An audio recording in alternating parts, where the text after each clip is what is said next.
Hello everyone, welcome to my channel. कैसे हैं आप सब? आई होप सब अच्छे होंगे, स्वस्थ होंगे। तो हमने चैप्टर शुरू कर रखा था pollution of air and water. उसके बचे हुए पार्ट को आज हम कंटिन्यू करेंगे। तो हमने एक टॉपिक बीच में ही छोड़ दिया था। वो टॉपिक था how does air get polluted. ठीक है, तो उसका ये जो आधा बचा हुआ पार्ट है यहाँ से हम कंटिन्यू करेंगे। Other kinds of pollutants are chlorofluorocarbons, जिसे शॉर्ट फॉर्म में CFCS से लिखेंगे, which are used in refrigerators, air conditioners and aerosol sprays. ठीक है, तो जो दूसरे तरीके के जो प्रदूषक जो होते हैं, पॉल्यूटेंट्स जो होते हैं, वो कौन से होते हैं? वो क्लोरोफ्लोरोकार्बन्स होते हैं। ठीक है, जिनका यूज किस में किया जाता है? जिनका उपयोग किया जाता है जो फ्रिज है उसमें। ठीक है, रेफ्रिजरेटर्स फ्रिज में, एयर कंडीशनर्स AC में। ठीक है, एंड एरोसोल स्प्रेज, जो स्प्रेज होते हैं एरोसोल स्प्रेज उसमें। ठीक है, तो CFCS जो है क्लोरोफ्लोरोकार्बन्स जो है damage the ozone layer of the atmosphere. तो क्लोरोफ्लोरोकार्बन जो है ये क्या करता है? ये जो एटमॉस्फेयर की जो ओजोन लेयर है, ठीक है ना, ओजोन जो परत है उसे क्या करता है? क्षति पहुंचाता है, डैमेज करता है। Recall that the ozone layer protects us from harmful ultraviolet rays of the sun. ठीक है, तो ये ध्यान रिकॉल कीजिए कि जो ओजोन लेयर है ना, ये क्या करती है? जो सन से जो अल्ट्रावायलेट रेज आती है ना, ये क्या होती हैं? ये हार्मफुल होती हैं, नुकसानदायी होती हैं। तो इन आने वाली जो रेज है ना, अल्ट्रावायलेट जो रेज है, किरणें जो हैं, इनसे क्या करती हैं? हमारी सुरक्षा करती हैं। ठीक है, तो क्लोरोफ्लोरो जो कार्बन है, ठीक है, क्लोरोफ्लोरो जो कार्बन है वो क्या है? पॉल्यूटेंट्स में ही आता है, प्रदूषक होता है। ठीक है, और ये जो प्रदूषक है, ये जो पॉल्यूटेंट्स है, इसका रेफ्रिजर है, AC है, एरोसोल स्प्रेज वगैरह जो है, इनमें इसका यूज़ किया जाता है। और ये जो है ये क्या करता है? ये जो एटमॉस्फेयर की ओजोन लेयर जो होती है उसे नुकसान पहुंचाता है, डैमेज करता है। तो ये याद रखने वाली बात है कि जो ओजोन लेयर होती है वो क्या करती है? प्रोटेक्ट करती है, हमें प्रोटेक्शन देती है। किससे? जो सन से जो हार्मफुल अल्ट्रावायलेट रेज जो आती हैं, ठीक है, पराबैंगनी जो किरणें आती हैं, है ना, जो हार्मफुल होती है हमारे लिए, उनसे क्या करती है? ओजोन लेयर हमें प्रोटेक्ट करती है। Have you heard of the ozone hole? ठीक है, क्या आपने ओजोन होल के बारे में सुना है? Try to find out about it. ठीक है, तो इसके बारे में भी जानने की कोशिश करिएगा। Thankfully less harmful chemicals are now being used in place of CFCS। ठीक है, क्लोरोफ्लोरोकार्बन्स। ठीक है, तो जो हार्मफुल केमिकल्स होते हैं, है ना, are now being used in place of chlorofluorocarbon. अब क्या किया जा रहा है कि जो क्लोरोफ्लोरोकार्बन है उसकी जगह जो लेस हार्मफुल केमिकल्स हैं, ठीक है, जो कम नुकसान पहुंचाने वाले जो रासायनिक पदार्थ हैं, जो केमिकल्स हैं, ठीक है, उनका यूज़ किया जा रहा है। अब किसकी जगह? क्लोरोफ्लोरोकार्बन्स की जगह। ठीक है, in addition to the above mention gases, automobiles which burn diesel and petrol also produce tiny particles which remain suspended in air for long periods। ठीक है, तो in addition to the above mentioned gases, जो ऊपर जो gases के बारे में बताया गया है, तो जो ऑटोमोबाइल्स हैं ना, मोटर गाड़ियाँ वगैरह, उन क्या करते हैं कि which burn diesel and petrol। ठीक है, मोटर गाड़ियों में, ऑटोमोबाइल्स में क्या होता है? डीजल और पेट्रोल का यूज़ होता है। ठीक है, तो उसे बर्न किया जाता है, जलाया जाता है। तो उससे क्या होता है? Also produce tiny particles which remain suspended in air for long periods. ठीक है, तो उससे क्या होते हैं कि छोटे छोटे जो कण होते हैं वो प्रोड्यूस होते हैं, निकलते हैं। ठीक है, remain suspended in air for long time. और ये एयर के अंदर क्या है? क्या लंबे टाइम के लिए क्या होते हैं? ये निकाल दिए जाते हैं। ठीक है, तो ऊपर जिन गैसेस के बारे में मेंशन किया गया, ठीक है, तो जो ऑटोमोबाइल्स होते हैं, मोटर गाड़ियाँ वगैरह होती हैं, है ना, उनमें क्या होता है? डीजल और पेट्रोल जलता है। ठीक है, डीजल और पेट्रोल का यूज़ होता है, तो डीजल और पेट्रोल जब चलता है तो उससे क्या होता है कि छोटे छोटे कण निकलते हैं, है ना, टाइनी पार्टिकल्स निकलते हैं जो कि हवा में लंबे टाइम के लिए क्या होते हैं, निकाल दिए जाते हैं, ठीक है, सस्पेंडेड हो जाते हैं। दे रिड्यूस विजिबिलिटी, ठीक है, तो ये क्या करते हैं, ये जो देखने की क्षमता होती है उसे कम करते हैं, ठीक है, रिड्यूस करते हैं। विजिबिलिटी मतलब कि देखने की क्षमता जो होती है, ठीक है। When inhaled they cause diseases, जब सांस लेते हैं तो ये क्या करते हैं, बीमारियां पैदा करते हैं, इनके कारण क्या होती है, बीमारियां होती है। Such particles are also produced during industrial processes like steel making and mining, और कुछ पार्टिकल्स जो होते हैं वो प्रोड्यूस किए जाते हैं किस दौरान, जो इंडस्ट्रियल प्रोसेसेस एरिया जो होते हैं, ठीक है, जहाँ जहाँ कारखाने वगैरह होते हैं, है ना, इंडस्ट्रियल जो एरिया होते हैं, जैसे कि जो स्टील मेकिंग है ना, जहाँ पे स्टील बनता है ना, और जहाँ माइनिंग का काम होता है वहाँ से भी क्या होते हैं, कुछ पार्टिकल्स निकलते हैं, ठीक है। Power plants give out tiny ash particles which also pollute the atmosphere, जो पावर प्लांट्स होते हैं, है ना, वो भी क्या देते हैं, टाइनी ऐश पार्टिकल्स देते हैं, ठीक है। जो छोटे छोटे पार्टिकल होते हैं उनकी जो राख होती है वो देते हैं, जो कि क्या करते हैं, एटमॉस्फेयर को पोल्यूट करते हैं, प्रदूषित करते हैं। नेक्स्ट इसमें आगे देखेंगे case study the Taj Mahal, Taj Mahal के बारे में देखेंगे। Over the past 2 decades India's most famous tourist attraction Taj Mahal located in Agra has become a matter of concern, ठीक है। 2 दशक पहले इंडिया का जो सबसे प्रसिद्ध जो टूरिस्ट अट्रैक्शन था, आकर्षण का जो केंद्र था, वो क्या था, ताजमहल, ठीक है, जो कि कहाँ लोकेटेड है, आगरा में, ठीक है। आगरा का जो ताजमहल है वो क्या था, 2 दशक पहले अपने इंडिया में सबसे प्रसिद्ध टूरिस्ट अट्रैक्शन था, मतलब कि आकर्षण का केंद्र था। यहाँ पे बाहर के लोग जो होते हैं, टूरिस्ट जो लोग होते हैं, वो विजिट करने आते थे। तो has become a matter of concern, तो ये भी क्या है कि एक चिंताजनक बात है, ठीक है।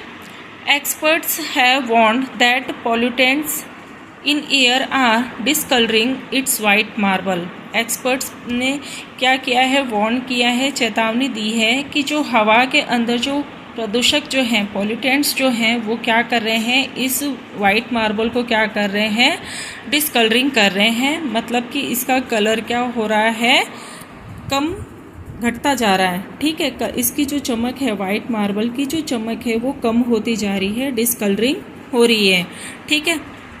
So it is not only living organism that get affected by polluted air but non-living things like buildings, monuments and statues also get affected, ठीक है। तो इस क्या बता रहे हैं ये कि सिर्फ लिविंग ऑर्गेनिज्म ही इससे अफेक्टेड नहीं है, प्रभावित नहीं है, ठीक है। जो नॉन लिविंग है ना, वो भी क्या है, एयर से पॉल्यूटेड है ना। नॉन लिविंग जो थिंग्स जो हैं वो भी क्या है, एयर पोल्यूशन से क्या है, पॉल्यूटेड है ना। हवा के अंदर जो प्रदूषक है उससे क्या है, प्रदूषित हैं, जैसे कि जो बिल्डिंग्स हैं, जो स्मारक वगैरह हैं, ठीक है, मॉन्यूमेंट्स, स्मारक एंड जो स्टेचूज़ जो होते हैं, ये भी क्या है, अफेक्टेड है। मतलब बताया गया है कि जो लिविंग ऑर्गेनिज्म हैं वो ही सिर्फ एयर के जो पॉल्यूशन से पॉल्यूटेड नहीं है, जो कि नॉन लिविंग थिंग्स हैं वो भी क्या है, पॉल्यूटेड हैं, है ना। मतलब एयर पोल्यूशन के से क्या है, पॉल्यूटेड हो रहे हैं, अफेक्टेड हो रहे हैं, प्रभावित हो रहे हैं। लिविंग और नॉन लिविंग थिंग्स जो हैं, है ना, लिविंग ऑर्गेनिज्म और नॉन लिविंग थिंग्स जो हैं वो क्या हो रहे हैं, प्रभावित हो रहे हैं एयर पोल्यूशन से। The industries located in and around Agra, like rubber processing, automobile, chemicals, and especially the Mathura oil refinery, have been responsible for producing pollutants like sulfur dioxide and nitrogen dioxide. जो industries Agra के चारों तरफ located हैं, है ना, जो आगरा के चारों तरफ जो कारखाने वगैरह हैं, इंडस्ट्रीज जो हैं, जैसे कि रबर प्रोसेसिंग के हैं, ऑटोमोबाइल के हैं, है ना, केमिकल्स के, रसायन के, और जो स्पेशली जो मथुरा ऑयल रिफाइनरी है, ये भी क्या है कि पॉल्यूटेंट्स को प्रोड्यूस करने के लिए रेस्पॉन्सिबल है, उत्तरदायी है। और वो पॉल्यूटेंट्स कौन कौन से, जैसे कि सल्फर डाइऑक्साइड है और नाइट्रोजन डाइऑक्साइड। ठीक है, ये क्या है, ये दो पॉल्यूटेंट्स। ठीक, these gases react with the water vapor present in the atmosphere to form sulfuric acid and nitric acid। ये जो गैसेस हैं ये क्या करती हैं, जो एटमॉस्फेयर में जो वाटर वेपर है ना, उससे क्या करती हैं ये गैसेस, रिएक्ट करती हैं, क्रिया करती हैं, है ना, और क्या बनाती हैं, to form sulphuric acid and nitric acid. और इससे क्या बनता है, रिएक्ट करने से, क्रिया करने से सल्फ्यूरिक एसिड और नाइट्रिक एसिड बनता है। The acids drop down with rain making the rain acidic. और ये जो एसिड ड्रॉप जो होती हैं ये रेन के साथ में, बारिश के साथ में नीचे गिरती हैं और क्या बनाती हैं, रेन को एसिडिक बनाती हैं। ठीक है, बारिश को कैसा बना देती हैं, एसिडिक बना देती हैं। This is called acid rain. ठीक है, ये क्या कहलाती है, एसिड रेन कहलाती है। Acid rain corrodes the marble of the monument. जो एसिड है ये क्या कर रही है, तो ये जो एसिड रेन है ये क्या कर रही है, जो ये मार्बल का बना जो मॉन्यूमेंट है ना, मार्बल के बने हुए जितने भी स्मारक होते हैं उनको क्या कर रही है, नुकसान पहुंचा रही है। ठीक है, खराब कर रही है। कोरोड का मतलब कि बिगाड़ देना है ना, और कोरोशन मतलब संक्षारण करना है ना, तो कोरोड्स। एसिड रेन क्या कर रही है, जो मार्बल के बने हुए स्मारक जो होते हैं, मॉन्यूमेंट्स होते हैं, उनको क्या पहुंचा रही है, नुकसान पहुंचा रही है, खराब कर रही है। The phenomenon is also called marble cancer. ठीक है, तो ये जो क्रिया है, ये जो घटना है, ये क्या कहलाती है, मार्बल कैंसर कहलाती है। Suspended particulate matter such as the soot particles emitted by Mathura oil refinery has contributed towards the yellowing of the marble। ठीक है, जो निकाले हुए जो कण होते हैं, सस्पेंडेड यानी कि निकाले हुए जो कणीय पदार्थ होते हैं, जैसे कि सूट पार्टिकल्स जो होते हैं, सूट पार्टिकल्स मतलब सूट क्या होते हैं, कालिक, है ना, तो कालिक के जो कण होते हैं, emitted by Mathura oil refinery, Mathura oil refinery से क्या किए जा रहे हैं, निकाले जा रहे हैं, है ना, उत्सर्जित किए जा रहे हैं। एमिटेड यानी कि उत्सर्जित करना, निकालना। ठीक है, तो जो ये निकाले हुए जो कणीय पदार्थ होते हैं, जैसे कि जो सूट पार्टिकल्स होते हैं, कालिक के जो कण होते हैं, ये किसके द्वारा निकाले जा रहे हैं, किसके द्वारा उत्सर्जित किए जा रहे हैं, ये मथुरा ऑयल जो रिफाइनरी है उसके द्वारा उत्सर्जित किए जा रहे हैं, निकाले जा रहे हैं। Has contributed towards the yellowing of the marble. और इसकी वजह से क्या हो रहा है, ये चारों तरफ फैल रहा है। ठीक है, चारों तरफ फैलने की वजह से ये क्या कर रहा है, जो मार्बल है उसे क्या कर रहा है, येलोइश बना रहा है। ठीक है, मार्बल इसकी वजह से क्या हो रहा है, येलो कलर का हो रहा है। ठीक है, पीले रंग का हो रहा है। The supreme court has taken several steps to save the Taj. Supreme court ने बहुत सारे स्टेप्स लिए ताज को सेव करने के लिए। ठीक है, बहुत सारे कदम उठाए हैं सुप्रीम कोर्ट ने, बहुत सारी चीज़ें करी हैं ताज को बचाने के लिए, सेव करने के लिए। It has ordered industries to switch to cleaner fuels like CNG, compressed natural gas and LPG, liquefied petroleum gas। ठीक है, इंडस्ट्रीज़ को क्या किया, ऑर्डर दिया सुप्रीम कोर्ट ने कि जो क्लीनर फ्यूल्स हैं, है ना, जैसे कि CNG है, LPG है, इन्हें क्या किया जाए, स्विच किया जाए। ठीक है, moreover the automobiles should switch over the unleaded petrol in the Taj zone. ठीक है, और जो जितने भी ऑटोमोबाइल्स है, गाड़ी वगैरह है, ठीक है, वाहन वगैरह जो हैं, उन्हें अनलेडेड जो पेट्रोल होता है, ठीक है, जो शीशा रहित जो पेट्रोल होता है ना, उसे काम में लेने के लिए कहा गया है। ठीक है, जो ताज जोन के चारों तरफ जो चीज़ें हैं, है ना, क्या किया गया कि ताज के जो चारों तरफ का जो क्षेत्र है, वहाँ की जो इंडस्ट्रीज़ वगैरह है, उन्हें क्या बताया गया है, क्या क्या ऑर्डर दिए गए हैं कि जो फ्यूल्स होते हैं, है ना,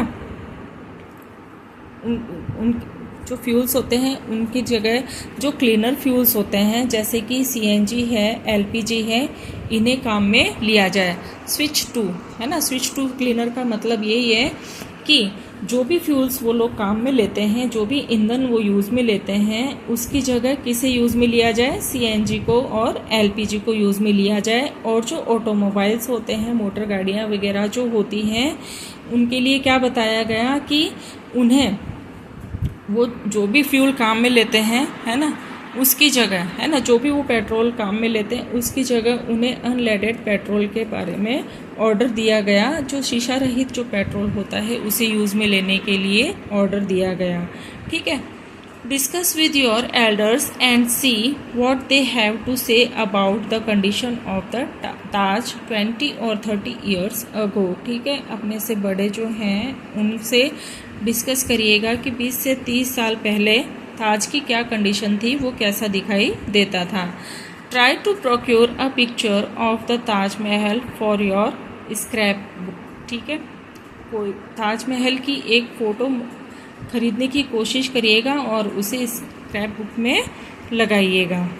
नेक्स्ट है इसमें ग्रीन हाउस इफेक्ट। ठीक है, हरित गृह प्रभाव। You know that the sun's rays warm the earth's surface. ठीक है, जो सूरज की किरणें हैं वो क्या कर रही हैं, पृथ्वी की सतह को गर्म बना रही हैं, तो ये आप जानते हैं। A part of the radiation that falls on the earth is absorb by it. ठीक है, तो जो रेडिएशन का जो भाग है जो पृथ्वी पर पड़ता है तो वो क्या कर लिया जाता है, पृथ्वी द्वारा एब्जॉर्ब कर लिया जाता है, अवशोषित कर लिया जाता है। And a part is reflected back into space. ठीक है, और एक भाग क्या हो जाता है, वापस स्पेस के अंदर चला जाता है। ठीक है, रिफ्लेक्टेड हो जाता है। रिफ्लेक्टेड मतलब कि प्रतिकर्षित हो जाता है, मतलब जो रेडिएशन पड़ती है ना पृथ्वी पर, तो कुछ तो क्या हो जाती है, अर्थ द्वारा क्या कर ली जाती है, एब्जॉर्ब कर ली जाती है, और उसका जो एक भाग होता है उसे रिफ्लेक्ट कर दिया जाता है स्पेस में। A part of the reflected radiation is trapped by the atmosphere. ठीक है, जो रिफ्लेक्टेड रेडिएशन जो है ना, वो एटमॉस्फेयर के द्वारा क्या कर ली जाती है, ट्रैप्ड कर ली जाती है। ठीक है, जो एक भाग जो है रिफ्लेक्टेड रेडिएशन का उसे क्या कर लिया जाता है, एटमॉस्फेयर में ट्रैप्ड कर लिया जाता है। The trapped radiations further warm the earth. ठीक है, तो जो ट्रैप्ड रेडिएशंस होती हैं वो क्या कर रही हैं, पृथ्वी पर क्या कर रही है, गर्मी पैदा कर रही हैं, पृथ्वी को गर्म बना रही हैं।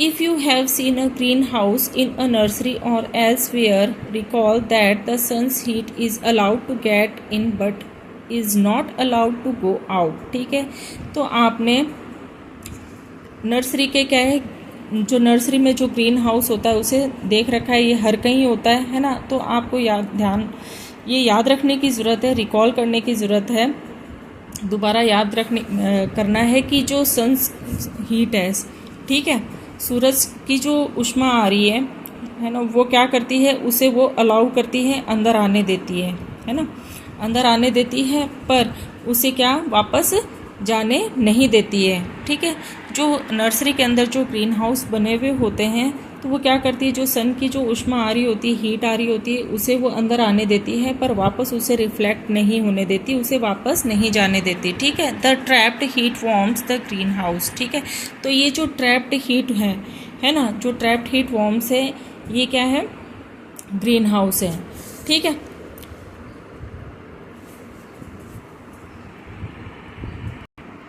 तो the trapped heat forms the green house. ठीक है, ग्रीन हाउस में क्या हो जाती है, ये ट्रैप्ड हो जाती है, जो हीट फॉर्म है ये क्या हो जाती है, ट्रैप्ड हो जाती है। The trapping of radiations by the earth's atmosphere is similar. ठीक है, तो सेम ऐसा ही क्या होता है कि जो अर्थ की एटमॉस्फेयर होती है उसमें रेडिएशंस की क्या हो जाती है, ट्रैपिंग हो जाती है, रेडिएशंस क्या हो जाती हैं, ट्रैप हो जाती हैं। ठीक है, that is why it is called the greenhouse effect, इसलिए इसे ग्रीन हाउस इफेक्ट कहा जाता है। Without this process life would not have been possible on the earth. इस प्रोसेस के बिना, इस प्रक्रिया के बिना अर्थ के ऊपर लाइफ पॉसिबल ही नहीं है, जीवन संभव नहीं है। But now it threatens life. ठीक है, लेकिन अब की जो लाइफ है वो कैसी हो गई है? थ्रेटेंड्स हो गई है। ठीक है, मतलब कुछ सहमी टाइप हो गई है ना। Axes of CO2 in the air is one of the gases responsible for this effect। ठीक है, जो CO2 की एक्सेस है ना, बढ़ती हुई जो मात्रा है CO2 की एयर में, है ना, ये क्या है? ये उन गैसों में से एक है जो कि क्या है? रेस्पॉन्सिबल है इसे प्रभावित करने के लिए। ठीक है, you know that CO2 is one of the component of air. आप जानते हैं कि CO2 क्या है? एयर का ही एक कंपोनेंट है। ठीक है, वायु का ही क्या है? एक घटक है। कंपोनेंट्स का मतलब घटक। You have also studied